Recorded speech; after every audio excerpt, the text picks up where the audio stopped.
So what about the other 1% of the UFO phenomenon? Has there ever been legitimate sightings? As promised, we're going to cover this 1% in a future episode. But I'll share with you something a wise man once shared with me. Before we should start focusing on dealing with problems outside our world, we should first focus on solving the problems within our world. And before you can start solving problems within your world, you first have to solve problems within yourself and within your surrounding environment of family and friends. So basically what I'm trying to say is that we have priorities that we need to focus on first and foremost so we can successfully build our lives and our minds.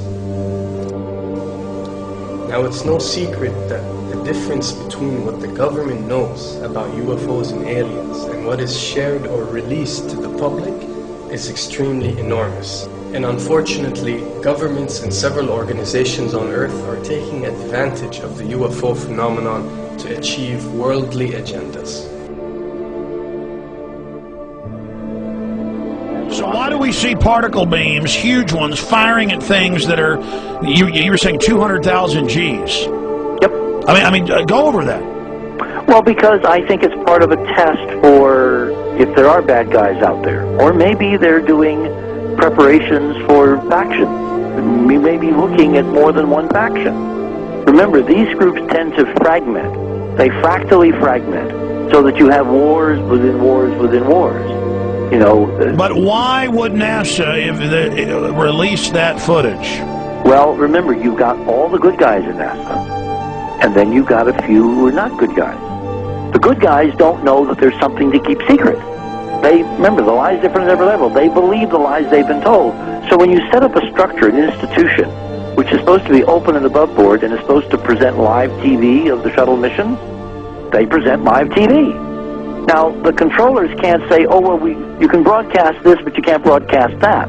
Because the honest guys will then say, sure. Well, why can't we broadcast that? So people always say if this was happening, it would come out, and it is coming out. Well, I mean, I agree with you. When you've got the Catholic Church saying we need to love the aliens, they're our brothers, when you've got every major denomination saying it, when you've got all the movies, and you've got, you know, in the 80s, huge programs at the Olympics with aliens landing, you know, fake aliens, and you've got huge things the size of 3 football fields floating over Dallas, and stuff all over the place.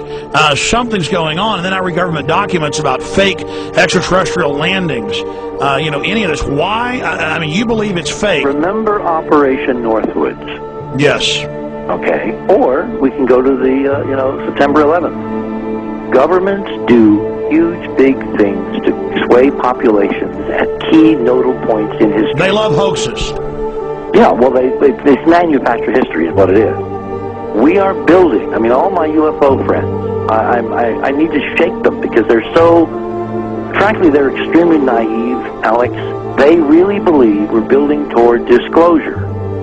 I believe we're building toward a mass, carefully manufactured, fake event where ETs, who are really humans, who are really part of this secret clique, who are probably Nazis, you know, who have developed or perfected their technology from World War II, which is why you've got to get, Joseph on. They are going to basically fake out the world. And there's an incredible window on the Nazi black ops program, the compartmentalized, incredible high technology efforts that were being funded by the Nazi war machine, particularly toward the end of the war, in a desperate effort to win the war. And they fastened their hopes on several key technologies, some of which appear to be the control of gravity itself, which again is a separate piece of data from my work, which came at this from a hyperdimensional physics perspective. I mean, we know there's a lot of suppressed technology. I mean, 20 years after the B-2 bomber was already in service, they declassify it. So we have a lot of cases of that. We know there's a whole shadow government. This is technology in physics, Alex, that would make anything you think you know like a candle flame compared to a hydrogen bomb. This is a physics that literally allows you to rearrange time.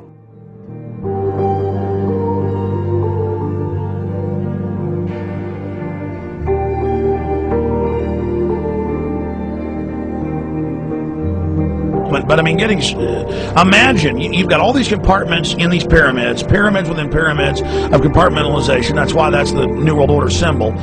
And I mean, we don't know what they've got because they are so secret. We know they lie so much. We just know it's advanced. Mainline scientists say they're 30 years advanced. So Richard C. Hoagland, what I'm saying to you is, I'm entertaining what you're saying. I respect you. I think you're a great guy. My only issue is, like you said, dealing with what we know they could be up to. The fact, Alex, we have done experiments. We have our own data. We have experiments now from the Soviet Union. 30, 40 years when the Iron Curtain came down, you know, when Glasnost finally prevailed, a huge amount of stuff was declassified from the KGB as well. And we now have put this data together. We not only know what the physics is, we know what it can do, we know what it's based on, we know how to make it work. We've seen in our own experiments ample evidence. We've seen experiments across the American landscape and even in Europe that vindicate various parts of this. And the latest thing I'm working on, it looks like von Braun himself was deeply involved in some of this early physics experimentation, but they're keeping all the good stuff for themselves. The reason is that if we got access to the good stuff, if we got access to the technologies, the energy, you know, we wouldn't be worried about $4, $5 a gallon gas or $10 a gallon gas. We would live like people are supposed to live, all 6 billion of us, who could live lightly on the earth, Alex, with this technology. And live longer. Absolutely, and better, and, you know, you could live to 200-300 and have the virility of your 20s and 30s. There's extraordinary medical breakthroughs, there's extraordinary physics breakthroughs, technology breakthroughs, energy. It's all been kept away. Think about it. We're already on a planet hurtling through space, all these wonders around you, and you've been taught it's bizarre to question, and that's because there's so many kooks in the alternative movement who do talk about ridiculous, you know, Hollywood-style green men, instead of really looking at the shadow government and all these crazy secret societies that are admittedly running NASA and the shadow government. Well, ladies and gentlemen, during this talk that I'm going to give you, I'm going to explain to you the history of this phenomenon, who the secret government really is, and I will name them by name, beginning group, the study group. I will tell you who they are today. I'm going to tell you what this is all about.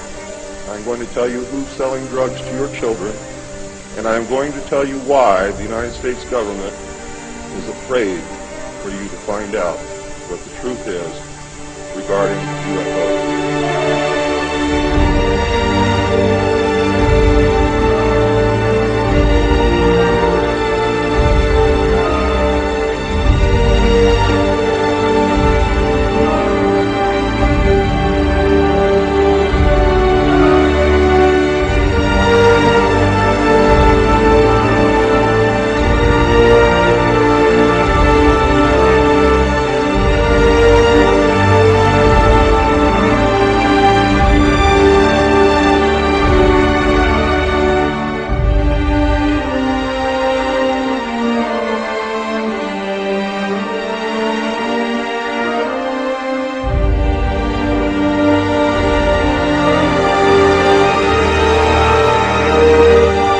And it turns out that even though she remembered that she'd been part of the team to debrief the astronauts, she couldn't remember a thing that they said.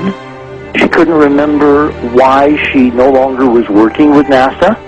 She couldn't remember. In other words, her memory lapses were enormous, and I don't think they were feigned, because we now found the same pattern in all the flight crews. Because the awful truth, Alex, is they have been brainwashed. They have been mind controlled. They have had a technology, a very sophisticated technology, which took away the real missions that they experienced.